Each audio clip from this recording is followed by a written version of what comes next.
Hello students, welcome back to our video lecture on reported speech, જેને આપણે direct indirect speech કહીએ છીએ. આગલા વિડિયો લેક્ચરની અંદર આપણે ડાયરેક્ટ ઇનડાયરેક્ટ સ્પીચમાં લેટવાળી વાક્ય રચના જોઈ. લેટથી પરવાનગી હોઈ શકે અને લેટથી દરખાસ્ત હોઈ શકે. તો પરવાનગી હોય તો શું કરવાનું અને દરખાસ્ત હોય તો શું કરવાનું એ આપણે સારી રીતે જોઈ લીધું. હવે આજના આ વિડિયો લેક્ચરની અંદર આપણે ડાયરેક્ટ ઇનડાયરેક્ટ સ્પીચ અને એની અંદર એક વાક્યનો પ્રકાર જેને આપણે એક્સક્લામેટરી સેન્ટેન્સ કહીએ છીએ, એટલે કે ઉદ્ગાર વાક્ય રચના, એ વાક્ય રચના આપણે જોવાની છે. હવે આમ તો એક્સક્લામેટરી સેન્ટેન્સમાંથી એસર્ટિવ સેન્ટેન્સ એટલે કે ઉદ્ગારમાંથી વિધાન વાક્ય, અને એ જ રીતે એસર્ટિવમાંથી એક્સક્લામેટરી સેન્ટેન્સ વિધાનમાંથી ઉદ્ગાર વાક્ય રચના તમે 10મા ધોરણમાં શીખી ગયા હોટ અને હાવ વાળી વાક્ય રચના. તો અહીંયા આપણને ઇનડાયરેક્ટ સ્પીચની અંદર ઇન્વર્ટેડ કોમાની અંદર વોટ અને હાવ વાળી વાક્ય રચના આપેલી હશે, જેને આપણે ઇનડાયરેક્ટ સ્પીચ કરતી વખતે વિધાનમાં પણ બદલવાનું છે અને સાથે સાથે આપણને જે નિયમો આપેલા છે કે કાળમાં ફેરફાર છે, સર્વનામમાં ફેરફાર છે, અન્ય શબ્દોમાં ફેરફાર છે, સંયોજક છે, એ બધું મૂકી અને આપણે વાક્યનું રૂપાંતર કરવાનું છે. તો ચાલો જોઈએ. રિપોર્ટેડ સ્પીચ એટલે કે આપણું ડાયરેક્ટ ઇનડાયરેક્ટ સ્પીચ અને એની અંદર એક્સક્લામેટરી સેન્ટેન્સ જેને આપણે ઉદ્ગાર વાક્ય રચના કહીએ છીએ. તો ઉદ્ગાર વાક્ય રચના આપણને આપેલી હોય તો આપણે શું કરવાનું છે એ જોઈએ. તો કે જ્યારે પણ આપણે વાક્યની શરૂઆત કરશું એટલે વાક્યની શરૂઆતમાં બોલનાર એટલે કે રિપોર્ટર આવશે, જેમાં આપણે બોલનારનું બોલનાર જ રાખીએ છીએ, એટલે કે રિપોર્ટરનું રિપોર્ટર, નો ચેન્જ. ત્યાર પછી બીજો નિયમ આપણા માટે અગત્યનો છે, જેની અંદર આપણે શું કરીશું બીજા નિયમની અંદર, તો કે રિપોર્ટિંગ વર્બમાં ફેરફાર કરવાના છે. આની પહેલાના લેક્ચરમાં આપણે દરેકમાં જોયેલું જ છે. રિપોર્ટિંગ વર્બ જે છે એ પણ એટલું જ અગત્યનું છે કે જેમાં આપણે ફેરફાર કરીએ ત્યારે ધ્યાન રાખવાનું હોય છે. તો અહીંયા પણ આપણે રિપોર્ટિંગ વર્બમાં સેડ કે સેડ ટુ આપણને આપેલું હોય તો પહેલું કહે છે એક્સક્લેમ્ડ વિથ જોય અથવા તો પ્લેઝર. જો આપણને ઉદ્ગારની અંદર આપેલી વાક્ય રચના છે એનો ભાવ જોતા આપણને આનંદ અથવા તો ખુશીનો ભાવ થતો હોય તો ત્યાં આપણે એક્સક્લેમ્ડ વિથ જોય અથવા તો પ્લેઝર લખશું. જોયફુલી પણ કહેવાય, પણ આપણે બને ત્યાં સુધી એક્સક્લેમ્ડ વિથ કરીને કરશું, એટલે એલવાય લખવાની અંદર, એડવર્બ લખવાની અંદર આપણી ભૂલ પડે નહીં.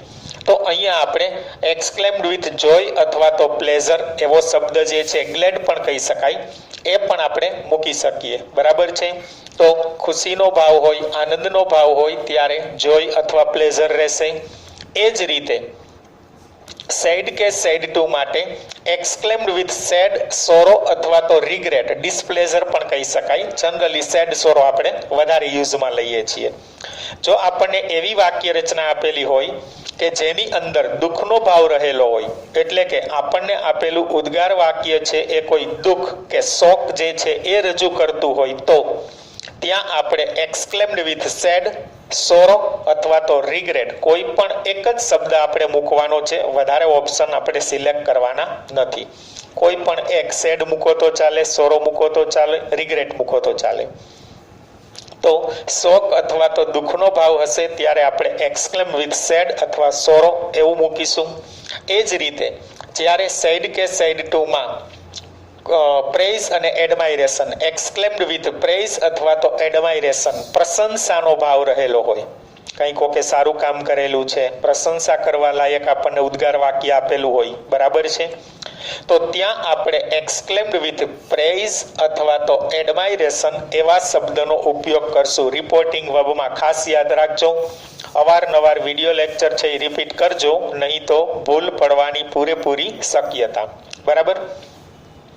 તો ત્યાં આપણે એક્સક્લેમ્ડ વિથ પ્રેઝ અથવા તો એડમાયરેશન એવા શબ્દનો ઉપયોગ કરીએ છીએ જે પ્રશંસા માટે ઉપયોગમાં લેવામાં આવે છે. ત્યાર પછી સેડ કે સેડ ટુ ની અંદર એક્સક્લેમ્ડ વિથ એંગર અથવા તો રેથ, એંગર અથવા તો રેથ એનો ઉપયોગ ક્યારે કરીએ છીએ તો કે જ્યારે ગુસ્સો દર્શાવવાનો થતો હોય, ગુસ્સાપૂર્વકનો ભાવ જ્યારે રજૂ કરવાનો હોય ત્યારે આપણે એક્સક્લેમ્ડ વિથ એંગર અથવા તો રેથ એવા શબ્દનો ઉપયોગ કરીએ છીએ. ત્યાર પછી સેડ કે સેડ ટુ સાથે એક્સક્લેમ્ડ વિથ ડિસ્ગસ્ટ અથવા તો હેટ્રેડ, તિરસ્કાર, ધૃણા કે નફરતનો ભાવ હોય, વોટ એ ડર્ટી, બરાબર છે, અથવા તો વોટ એ ડર્ટી એવું પણ કહી શકાય. તો આવો જ્યારે આપણને ભાવ આપેલો હોય તો આમ જોઈએ તો એ નફરત અથવા તો ધૃણાનો ભાવ રહેલો છે, તો ત્યાં આપણે સેડ કે સેડ ટુની જગ્યાએ એક્સક્લેમ વિથ ડિસ્ગસ્ટ અથવા તો હેટ્રેડ શબ્દનો ઉપયોગ કરીએ છીએ, જેનું ગુજરાતી થશે તિરસ્કાર અથવા તો નફરત. બરાબર. ત્યાર પછી એક્સક્લેમ્ડ વિથ સરપ્રાઇઝ અથવા તો વંડર. ગમે ત્યારે પણ ઉદ્ગાર વાક્ય રચનાની અંદર કોઈ આશ્ચર્યનો ભાવ રહેલો હોય, નવાઈ પમાડે એવું કંઈ હોય તો ત્યાં આપણે એક્સક્લેમ્ડ વિથ સરપ્રાઇઝ અથવા તો વંડર એવા શબ્દનો ઉપયોગ કરીએ છીએ રિપોર્ટિંગ વર્બની અંદર. ત્યાર પછીના રિપોર્ટિંગ વર્બમાં સેડ કે સેડ ટુ હોય તો એક્સક્લેમ્ડ વિથ વરી અથવા તો એન્ઝાઇટી. જો ઉદ્ગાર વાક્ય જોઈ અને એવું લાગતું હોય કે આમાં ચિંતાનો ભાવ રહેલો છે તો ત્યાં આપણે એક્સક્લેમ્ડ વિથ વરી અથવા તો એન્ઝાઇટી એવો શબ્દ જે છે એવો રિપોર્ટિંગ વર્બ તરીકે આપણે મૂકીએ છીએ. અને એમાં લાસ્ટમાં છે એક્સક્લેમ્ડ અથવા તો ક્રાઇડ આઉટ. પણ આવું તમારે ક્યારે મૂકવાનું છે તો કે કોઈ ભાવ સ્પષ્ટ ન થતો હોય ત્યારે. હવે ભાવ સ્પષ્ટ ન થવો કે આની પહેલાના વિડીયો લેક્ચરમાં પણ કીધેલું હતું કે આપણી દ્રષ્ટિએ ભાવ સ્પષ્ટ ન થવો એમ નહીં, વાક્યની દ્રષ્ટિએ ભાવ સ્પષ્ટ ન થવો. આપણને તો કોઈ વાક્યમાં ભાવ જ સ્પષ્ટ ન થાય એટલે તો બધી જગ્યાએ આપણે એક્સક્લેમ કે ક્રાઇડ આઉટ મૂકી શકીએ નહીં.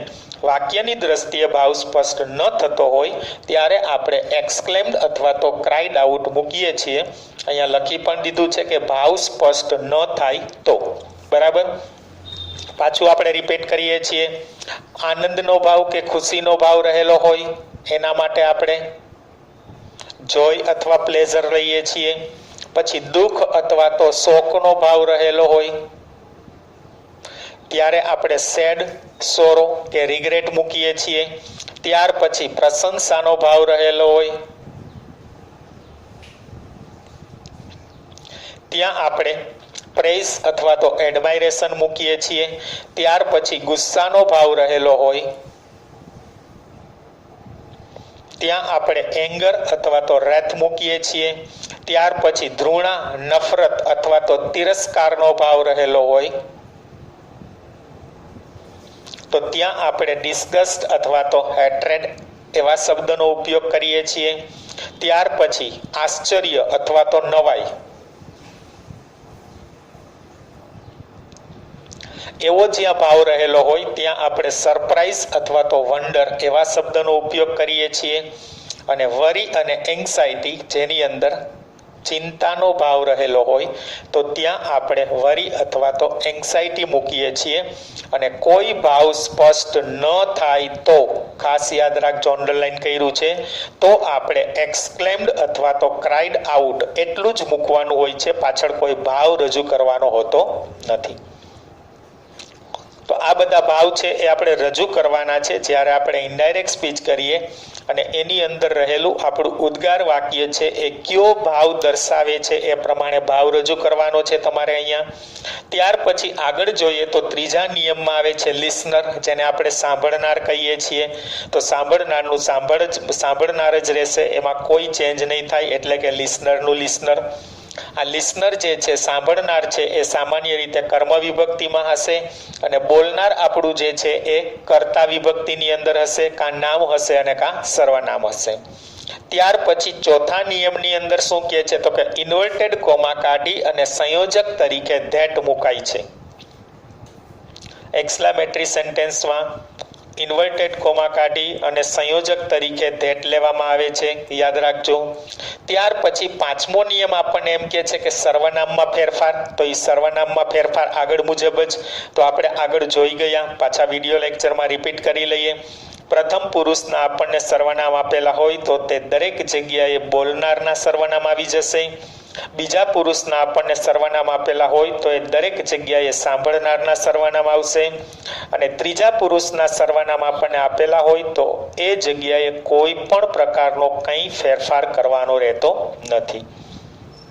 પ્રથમ પુરુષના સર્વનામમાં આઈ, મી, માય અને માઇન બહુવચનમાં વી, અસ, અવર અને અવર્સ આવશે. બીજા પુરુષના સર્વનામની અંદર યુ, યોર અને યોર્સ આવશે. અને ત્યાર પછી હી, સી, ઇટ, ધેય, થી એ બધા જ કર્મ અને સંબંધક વિભક્તિવાળા રૂપ છે એ બધા ત્રીજા પુરુષમાં આવશે. હવે ત્યાર પછી આગળ છઠ્ઠો નિયમ આપણને એમ કહે છે કે કાળમાં ફેરફાર એટલે કે ટેન્સની અંદર ચેન્જ કરવાનો છે. એ પણ આગળ મુજબ જ છે. આ દરેકમાં મેં આગળ મુજબ લખેલું છે કારણ કે ઓલરેડી આપણી પાસે વિડીયો લેક્ચર છે. ઇન્ટ્રોડક્શનવાળા લેક્ચરમાં આપણે બધું જોઈ જ લીધું છે. તો અહીંયા કાળમાં ફેરફાર છે એ પણ આગળ મુજબ છે. હવે ક્યાં ફેરફાર છે આપણને ખબર જ છે. રિપીટ કરીએ આપણે પાછા. સાદો વર્તમાન કાળ હોય તો સાદો ભૂતકાળ થઈ જશે. ચાલુ વર્તમાન કાળ હોય તો ચાલુ ભૂતકાળ થઈ જશે. પૂર્ણ વર્તમાન કાળ હોય તો પૂર્ણ ભૂતકાળ થઈ જશે. ચાલુ પૂર્ણ વર્તમાન કાળ હોય તો ચાલુ પૂર્ણ ભૂતકાળ થઈ જશે. એ જ રીતે સાદો ભૂતકાળ હોય તો પૂર્ણ ભૂતકાળ થઈ જશે. પૂર્ણ ભૂતકાળ હોય તો પૂર્ણ ભૂતકાળ જ રહેશે. અને ચાલુ ભૂતકાળ હોય તો ચાલુ પૂર્ણ ભૂતકાળ થશે. અને ચાલુ પૂર્ણ ભૂતકાળ હોય તો ચાલુ પૂર્ણ ભૂતકાળ જ રહેશે. હવે એ સિવાય આ તો બધા ટેન્સ એટલે કે ક્રિયાપદ સાથેની વાત છે. પણ જો આપણને ફક્ત હેલ્પિંગ વર્બ જ આપેલા હોય તો હવે હેલ્પિંગ વર્બ એટલે શું? તો કે એમિઝાર હોય તો હોઝવેર થઈ જશે. પછી હેવેઝ આપેલું હોય તો હેડ થઈ જશે. ડુ નોટ કે ડઝ નોટ આપેલું હોય તો ડીડ નોટ થઈ જશે. હોઝવેર આપેલું હોય તો ત્યાં હેડબીન થઈ જશે. હોઝવેરનું આપણે ફક્ત શું કરીએ છીએ? હેડબીન કરીએ છીએ.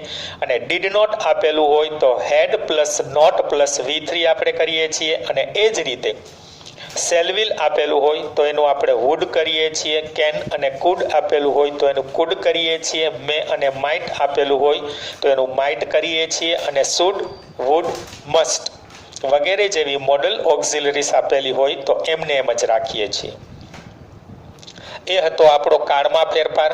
ત્યાર પછીનો સાતમો નિયમ આપણને આપેલો છે અન્ય શબ્દોમાં ફેરફાર. એ પણ આગળ મુજબ એવું જ આપણે લખેલું છે. હવે અન્ય શબ્દોમાં ફેરફાર એટલે શું? તો કે નજીકતા દર્શકના શબ્દો છે એને દૂરતા દર્શકના શબ્દોમાં લઈ જવાના છે. કેવા કયા શબ્દો છે આપણા? તો કે ધીસ હોય તો ધેટ કરીએ છીએ. ધીઝ હોય તો ધોઝ કરીએ છીએ. નાવ હોય તો ધેન કરીએ છીએ. હિયર હોય તો ધેર કરીએ છીએ. ટુડે હોય તો ધેટ ડે કરીએ છીએ. ટુ નાઇટ હોય તો ધેટ નાઇટ કરીએ છીએ. યસ્ટરડે હોય તો ધ પ્રીવિયસ ડે કરીએ છીએ. ટુમોરો હોય તો ધ નેક્સ્ટ ડે કરીએ છીએ. અને એ સિવાય આપણને નેક્સ્ટ ડે, વીક કે મંથ આપેલું હોય તો ધ ફોલોઈંગ ડે, વીક કે મંથ કરીએ છીએ. અને એ જ રીતે લાસ્ટ ડે, વીક કે મંથ આપેલું હોય તો ધ પ્રીવિયસ ડે, વીક કે મંથ પછી યર. સમયદર્શક શબ્દ હોવો જોઈએ. નેક્સ્ટ અને લાસ્ટ પછી સમયદર્શક શબ્દ હોવો જોઈએ. બરાબર છે. એ દરેક શબ્દો છે એની અંદર આપણે ધ ફોલોઈંગ અથવા તો ધ પ્રીવિયસ શબ્દનો ઉપયોગ કરી શકીએ. ના હોય તો ધેન થઈ જાય છે વગેરે. આપણે આના અન્ય શબ્દો જોયેલા છે. એ લિસ્ટ આપણી પાસે છે જ. વિડીયો લેક્ચરમાં પણ છે. ખાસ જોઈ લેજો, યાદ કરી લેજો. તો આ જે હતું એ આપણું મેઇન સમજવાનો પોર્શન હતો કે આના આધારે આપણને આપેલું કોઈ પણ ઉદ્ગાર વાક્ય જે છે એ ઉદ્ગાર વાક્યને આપણે શેમાં ચેન્જ કરી શકીએ છીએ? ઇનડાયરેક્ટ સ્પીચમાં અને એ પણ વિધાન રચનામાં. મેં અહીંયા તમને ગ્રીન હાઇલાઇટરથી તમને આપેલું છે, કીધેલું છે કે જ્યારે પણ આપણી હોટ અને હાવવાળી ઉદ્ગાર વાક્ય રચના છે એને જ્યારે આપણે ઇનડાયરેક્ટ સ્પીચ કરતા હોઈએ ત્યારે એને વિધાન રચનામાં બદલવામાં આવે છે. ઉદ્ગારનું ઉદ્ગાર રાખવાનું થતું નથી. ખાસ યાદ રાખજો. એ વાક્યને આપણે વિધાન કરવાનું છે અને સાથે સાથે ફેરફાર પણ કરવાનો છે. બરાબર. નીચે આપણને એક એક્ઝામ્પલ આપેલું છે. એક પછી એક એક્ઝામ્પલ આપણે જોઈએ છીએ એટલે એના આધારે આપણને ખ્યાલ આવી જશે કે વાક્ય જે છે એ આપણે કઈ રીતે ઉદ્ગારમાંથી વિધાન કરવાનું છે અને સાથે સાથે ઇનડાયરેક્ટ સ્પીચ કરવાની છે. તો જો પહેલું જ સેન્ટેન્સ આપણને આપેલું છે the porter said what a heavy box this is. Porter એટલે કોણ? તો કે માલ જે ઉપાડનાર વ્યક્તિ છે, મજૂર જે છે એના વિશે વાત કરે છે. એ એમ કે છે what a heavy box this is. આ બોક્સ છે એ કેટલું બધું ભારે છે. તો એમાં કાંઈ આનંદ કે ખુશીનો ભાવ ન હોય. પ્રશંસાનો ભાવ ન હોય, ગુસ્સાનો ભાવ ન હોય, બરાબર છે, તો એને બોક્સ છે એ થોડુંક ભારે લાગે છે, વજનવાળું લાગે છે, એટલે એનાથી થોડુંક એને દુઃખ થતું હોય કે એને વધારે વજન ઉચકવું પડે છે. તો જનરલી આપણે એના માટે સેડ અથવા સોરો શબ્દ જે છે એનો ઉપયોગ કરીશું. તો આપણો જે આન્સર છે એ આન્સર શું બનશે? તો એવું બનશે, ધ પોર્ટર. હવે સેડ જે છે એ નીકળી જશે, એની જગ્યાએ આપણે સેડ કે સોરો કેવું છે? તો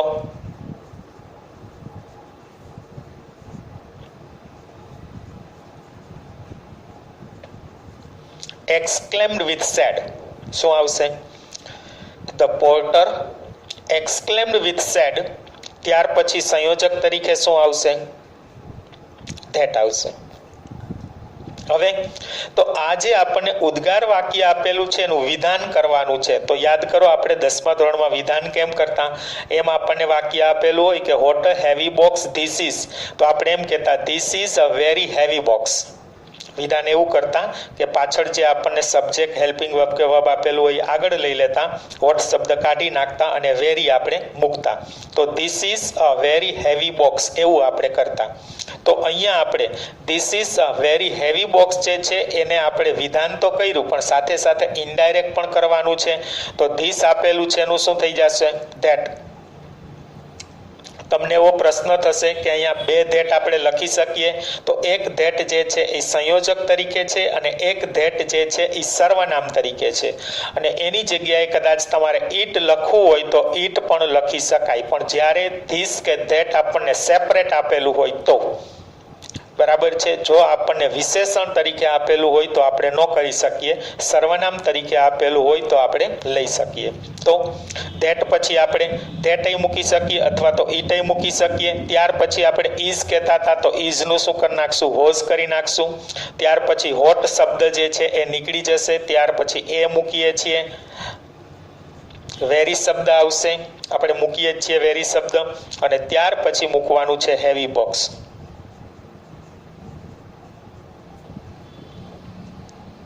બરાબર છે. તો આખો આન્સર શું બને છે?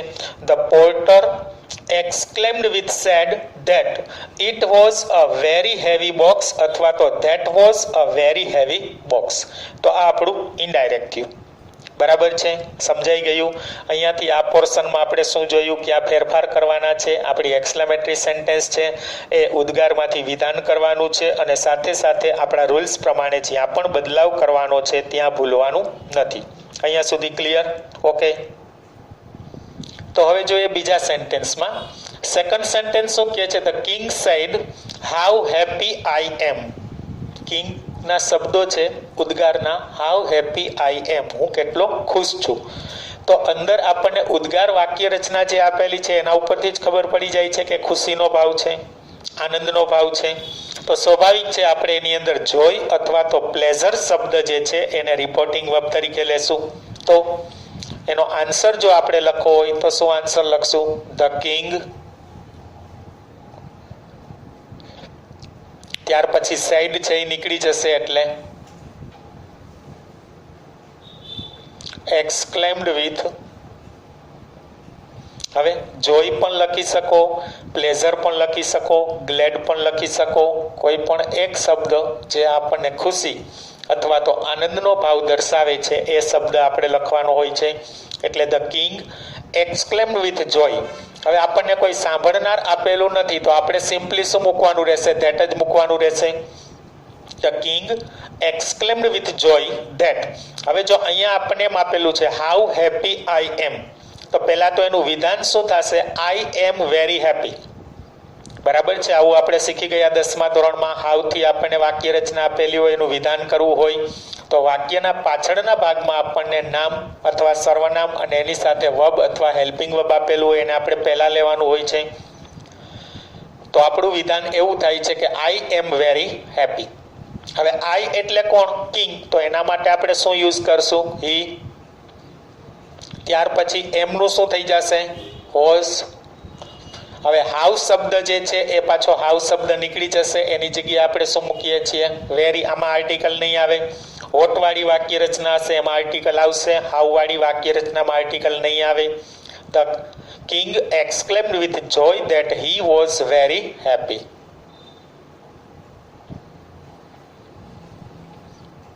બરાબર છે. આખું સેન્ટેન્સો બને છે આપણું the king exclaimed with joy that he was very happy. કારણ કે અહીંયા ખુશીનો ભાવ છે, આપણે આ જોય શબ્દ લીધેલો છે રિપોર્ટિંગ વર્બમાં. ત્યાર પછી આગળ કહે છે the captain said hurrah we have won the match. Hurrah શબ્દ આપણને આપેલો છે. જો ઘણી વખત આવી પણ વાક્ય રચના બનશે કે આપણને ઉદ્ગાર ચિહ્ન છે એ વાક્યની પાછળ નહીં હોય, પરંતુ જે ઉદ્ગાર દર્શાવતો શબ્દ જે છે ને એના પછી આપેલું હશે. તો આવા શબ્દો જે છે એ કાઢી પણ નાખવાના છે, અને આ જ શબ્દ જે છે એ તમને ભાવ બતાવે છે કે એ શેનો ભાવ છે. તો કેપ્ટન એમ કહે છે હુર્રા એટલે આનંદના ભાવથી કહે છે, ખુશીના ભાવથી કહે છે વી હેવ વોન ધ મેચ, આપણે મેચ જીતી ગયા છે. સ્વાભાવિક છે, મેચ જીતવાથી દુઃખ થવાની કાંઈ વાત નથી, ગુસ્સો થવાની કાંઈ વાત નથી. બરાબર છે, આશ્ચર્ય થવાની કાંઈ વાત નથી, તિરસ્કારની પણ વાત નથી. સામાન્ય રીતે એમાં શું રજૂ થતો હોય છે? આનંદ, ખુશી. તો અહીંયા પણ આપણે આનંદનો ભાવ દર્શાવવા માટે જોય લઈ શકીએ, ગ્લેડ લઈ શકીએ, પ્લેઝર લઈ શકીએ. અને ત્યાર પછી હુર્રા જે શબ્દ આપણને આપેલો છે એ શબ્દ કાઢી નાખવાનો છે, ખાસ યાદ રાખજો. અને ત્યાર પછી વી હેવ વોન ધ મેચ એમાં ફેરફાર કરીને આપણે વાક્ય લખવાનું થશે. તો આપણો આન્સર શું બનશે? The captain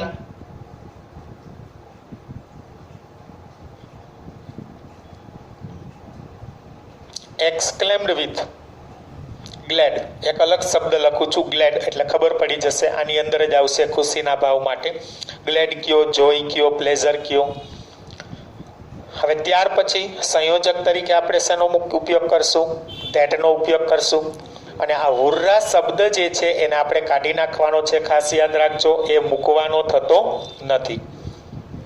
the captain exclaimed with glad that. હવે વી હેવ વોન ધ મેચ, તો વી એટલે કોણ? તો કે કેપ્ટન અને એના બધા પ્લેયર્સ. તો આપણા માટે એને શું કહેશું? ધેય. હેવ આપેલું છે તો હેવનું આપણે શું કરશું? હેડ.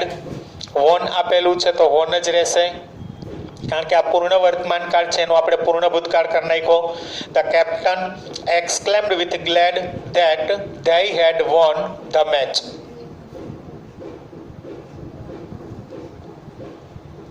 અને ફૂલ સ્ટોપ. બરાબર છે. આખો આન્સર આપણો શું બને છે? The captain exclaimed with glad that they had won the match. Clear? ત્યાર પછીનું આપણને ચોથું વાક્ય આપેલું છે we said alas the principal is no more. અમે લોકોએ કહ્યું અલાસ દુઃખનો ભાવ રજૂ કરે છે. શોક અથવા તો દુઃખનો ભાવ જે છે એ અલ્લાહ શબ્દ રજૂ કરે છે. અને એમ કહે છે ધ પ્રિન્સિપાલ ઇઝ નો મોર. નો મોર એટલે હયાત ન હોવું. પ્રિન્સિપાલ છે એ હવે હયાત નથી. ઇટ મીન્સ અવસાન પામ્યા છે એવું કહેવા માંગે છે. તો સ્વાભાવિક છે, શોક અથવા તો દુઃખનો ભાવ રહેલો છે, તો ત્યાં આપણે સેડ અથવા તો સોરો અથવા તો રિગ્રેટ શબ્દ છે એનો ઉપયોગ કરશું. તો આપણો આન્સર શું બને છે? વી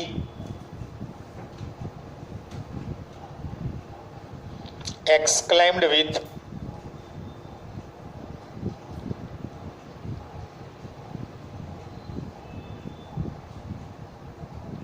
sorrow that. હવે અહીંયા પણ અલ્લાહ શબ્દ છે એ કાઢી નાખવાનો છે, એ શબ્દ રજૂ કરવાના હોતા નથી. વી exclaimed with sorrow that. હવે તો કે અંદર આપણે ફેરફાર કરીને લખવાનું છે, તો ઇઝ એકમાં જ ફેરફાર થશે. અહીંયા તો નામ આપેલું છે એટલે આપણે શું લખશું? The principal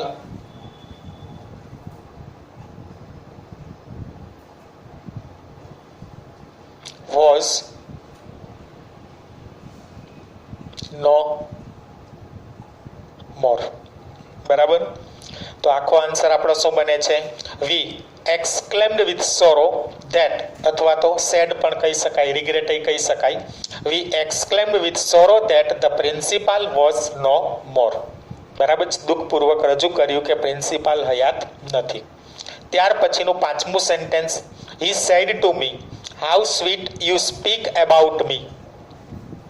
how sweet you speak about me. તમે મારા વિશે કેવું મીઠું બોલ્યા. તો પ્રશંસાનો ભાવ છે. ખુશી કરતાંય સારું બોલ્યા છે તો એની પ્રશંસા કરવાની વાત છે. તો અહીંયા આપણે પ્રેઝ શબ્દનો ઉપયોગ કરશું અને ત્યાર પછી પાછળ હાવવાળી વાક્ય રચના છે એની અંદરથી કર્તા અને ક્રિયાપદને આગળ લઈ હાવ કાઢી વેરી મૂકી અને વાક્ય છે એ આપણે બનાવશું. તો આખું સેન્ટેન્સ છે એ આપણું કઈ રીતે બનશે? તો હી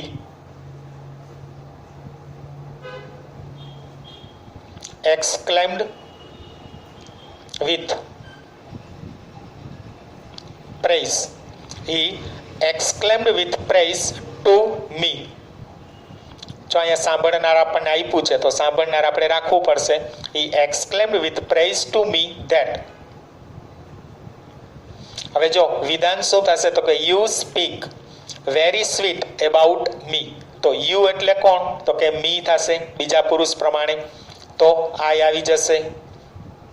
હવે યુ સ્પીક જ આપ્યું છે આપણને, સાદો વર્તમાન કાળ કહે છે તો એનું શું થશે? સ્પોક થશે. આઈ સ્પોક. હાવ શબ્દ જે છે એને પાછો કાઢી નાખવાનો છે, એની જગ્યાએ શું આવશે? વેરી આવી જશે. સ્વીટનું સ્વીટ જ રહેશે. અને અબાઉટ મી આપેલું છે તો અબાઉટ મી આપને પ્રથમ પુરુષ અને કર્મ વિભક્તિ આપેલી છે તો બોલનાર અને કર્મ વિભક્તિ, તો એના માટે આપણે શેનો ઉપયોગ કરશું? હિમનો. તો આખો આન્સર આપણો શું બને છે?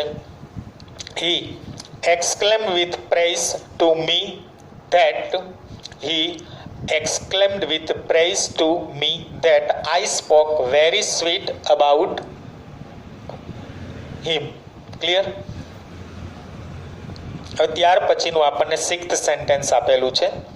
The teacher said to him what a dull boy you are. બરાબર છે. હવે ટીચર છે એ એમને કહે છે કે what a dull boy you are. હવે ડલ બોય એટલે તો કે ઠોઠળો છોકરો. બરાબર છે. બહુ વ્યવસ્થિત સારું અભ્યાસમાં ન કરતો હોય એવા છોકરાઓને જનરલી ડલ બોય એવું કહે છે. તો તમે સ્વાભાવિક છે અહીંયા ટીચર જે છે એ આ છોકરાને કહેતા હોય તો એમાં પ્રશંસાનો ભાવ ન હોય, દુઃખનો ભાવ ન હોય, સ્વાભાવિક છે ગુસ્સાપૂર્વક જ કહેતા હોય. બરાબર છે. ગુસ્સો પણ એનો ટેમ્પરરી હોય જેથી કરીને છોકરો છે એ કંઈક સારું કામ કરે.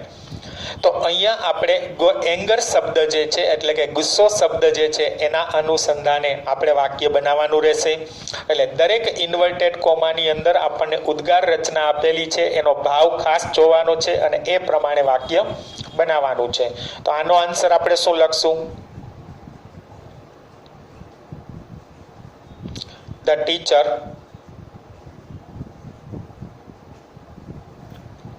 exclaimed with anger to him.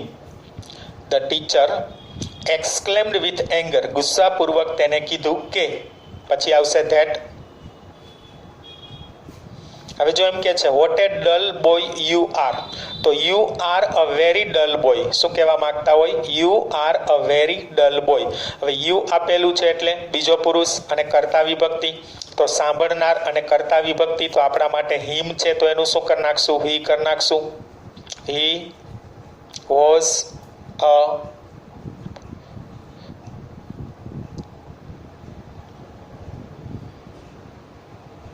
He was a very dull boy.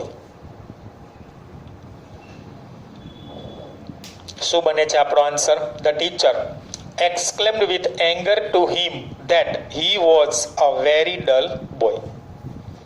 ત્યાર પછીનું સેવન્થ સેન્ટેન્સ આપણને આપેલું છે she said to me what an unlucky day for me. તેણે મને કહ્યું કે મારા માટેનો દિવસ છે એ કેવો? અનલકી, બદનસીબ. બરાબર છે. બદનસીબ દિવસ હતો. તો સ્વાભાવિક છે એ જે રજૂઆત કરતા હશે એ કેવી રીતના કરતા હશે? દુઃખપૂર્વક, શોકપૂર્વક. બરાબર. અનલકી ડે કહે છે તો એમાં કાંઈ આનંદનો ભાવ તો છે નહીં, એટલે દુઃખપૂર્વક રજૂ કરવાની વાત છે. તો ત્યાં આપણે શું કરશું? સી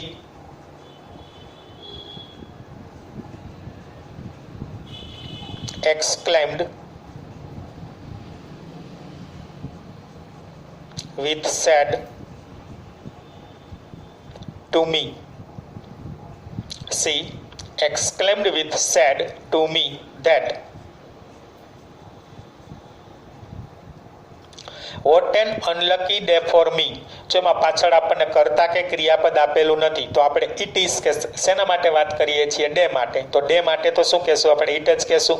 તો પાછળ વાક્યમાં આપણને ઇટ ઇઝ આપેલું હોવું જોઈએ, પણ ઘણી વખત ન પણ આપે તો આપણે આપણી રીતે ઇટ ઇઝ કા ઇટ વોઝ કે જે થતું હોય એ લેવાનું હોય છે. તો એના માટે આપણે શું કરશું? It was a very unlucky day four. હવે મી આપેલું છે. મી એટલે પ્રથમ પુરુષ અને કર્મ વિભક્તિ, તો બોલનાર અને કર્મ વિભક્તિ, તો શું આવી જશે? એનું હર થઈ જશે. બરાબર. શું બને છે આખો આન્સર આપણો? C exclaimed with said to me that it was a very unlucky day for her. તેણીએ મને દુઃખપૂર્વક કીધું કે તે તેના માટે ખૂબ જ અનલકી દિવસ હતો. 8મું સેન્ટેન્સ જોઈએ. I said to her what a nice gift you have given me. તમે મને કેવી સુંદર ભેટ આપેલી છે એવું કહે છે. તો સ્વાભાવિક છે પ્રશંસાનો ભાવ રહેલો છે. કોઈએ સારી વસ્તુ આપેલી હોય અથવા સારા શબ્દો કીધેલા હોય તો આપણે એની શું કરીએ છીએ? પ્રશંસા કરીએ છીએ. તો અહીંયા પણ પ્રશંસાનો ભાવ રહેલો છે. તો આપણું આખું સેન્ટેન્સ છે એ શું બને છે? તો કે આઈ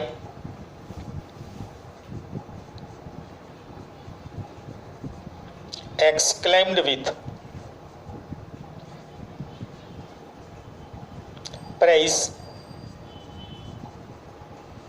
to her that I exclaimed with praise to her that what a nice gift you have given to me. તો જો અહીંયા you have given to me જે આપણને આપેલું છે એ આપણા માટે શું છે? કર્તા અને કર્મ. તો you એટલે કોણ? તો યુ એટલે બીજો પુરુષ અને કર્તા વિભક્તિ છે. તો આપણા માટે કોણ આવશે? સાંભળનાર અને કર્તા વિભક્તિ. તો સી હેવ ગિવનનું હેડ ગિવન. મી આપેલું છે તો મી એટલે પ્રથમ પુરુષ અને કર્મ વિભક્તિ. તો આપણા માટે બોલનાર અને કર્મ વિભક્તિ. તો મીનું મી જ રહેશે. અને અહીંયા આપણને આપેલું છે વોટ અ નાઇસ ગિફ્ટ. તો વોટ શબ્દ છે કાઢી નાખશું તો સીધું આપણે શું લખવાનું છે? અ વેરી નાઇસ અને ગિફ્ટ.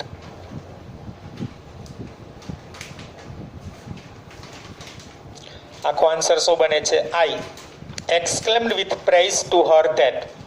મેં પ્રશંસાપૂર્વક તેણીને કીધું કે she had given me a very nice gift. તેણીએ મને ખૂબ જ સારી અથવા તો સુંદર ભેટ આપેલી હતી. ક્લિયર?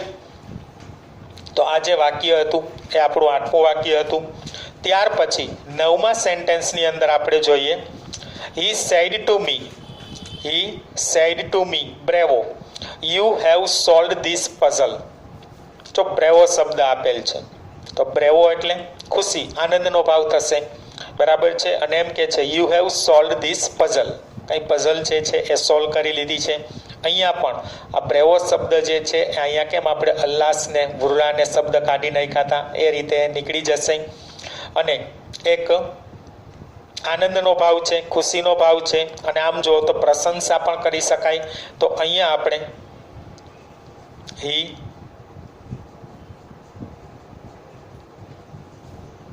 exclaimed with પ્રાઇઝ જ રાખીએ કારણ કે પઝલ સોલ્વ કરવાની વાત છે એટલે પ્રશંસાપૂર્વક કહે છે. ટુ મી ધેટ બ્રેવો શબ્દ નીકળી જશે. હવે you have solved this puzzle. તો યુ આપણને આપેલું છે. યુ એટલે બીજો પુરુષ અને કર્તા વિભક્તિ.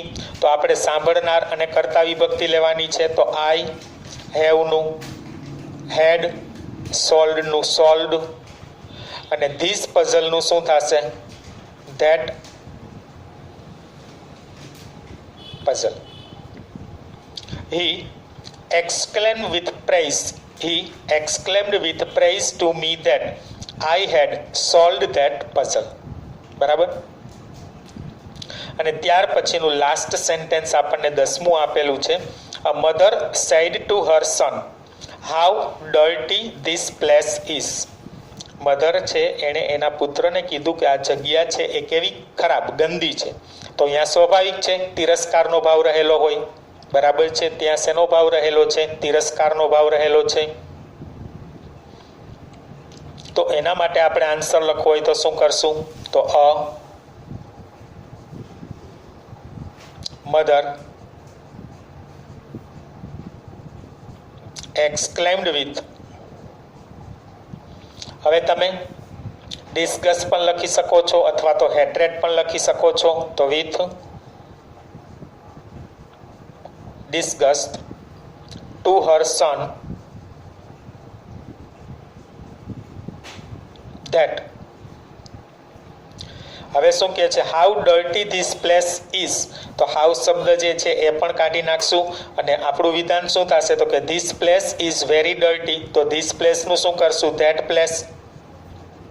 અહીંયા આપણે ઇટ ન કરી શકીએ, પહેલા વાક્યમાં કરી શકતા હતા અહીંયા, બરાબર છે, પણ અહીંયા આપણે નહીં કરી શકીએ કારણ કે અહીંયા આપણને ધીસ સર્વનામ સ્વરૂપે આપેલું છે અને અહીંયા આપણને ધીસ છે એ વિશેષણ સ્વરૂપે આપેલું છે અને અહીંયા ધીસ આપેલું છે એ સર્વનામ સ્વરૂપે છે. તો that place was very dirty. બરાબર છે. આખો આન્સર શું થશે? A mother exclaimed with disgust to her son that place was very dirty. બરાબર.